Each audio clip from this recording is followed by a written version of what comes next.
vil lige snakke med dig om Carl Emil. Hvad er der nu galt? Hvad er der nu galt? Altså, hvorfor må Carl Emil nu ikke have sin mobil tændt i timerne længere? Det er pisse utrygt for mig. Jeg kan jo ikke komme i kontakt med ham, jo. Det er noget, der er aftalt i ledelsen, og hvorfor skal du også tale med Carl Emil i timerne? Ja, om han har husket at låse sin cykel, eller ledelsens dumme beslutninger, eller ja, om han har vasket sine hænder, når han har været på toilettet, eller lige fået lynet op, når han har været på toilettet. Sådan nogle ting. Ja, men det er godt nok også vigtigt. Ja, nej. Carl Emil, han skal altså også have den nye stol. Han har en svag ryggrad.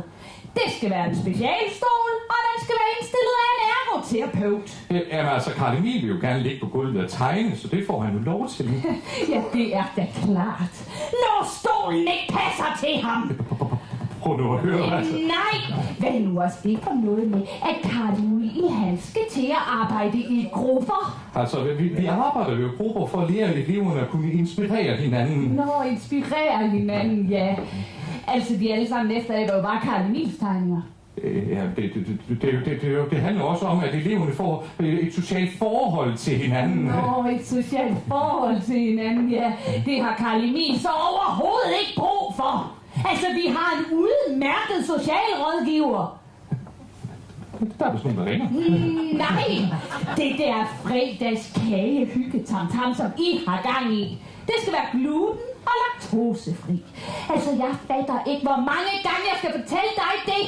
Carl Emils mave kan ikke tåle det.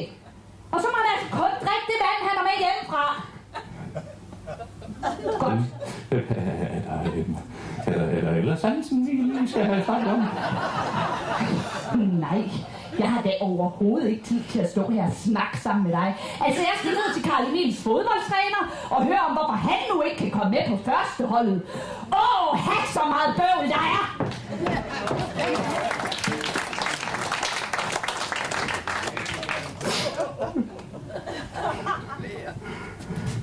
Ja, mor, det er mig. Ja, nu har jeg altså igen haft en af de der enormt sure forældre. Kan du ikke ringe og melde mig syg til i morgen? Hold kæft, det holder med underviser i VUC.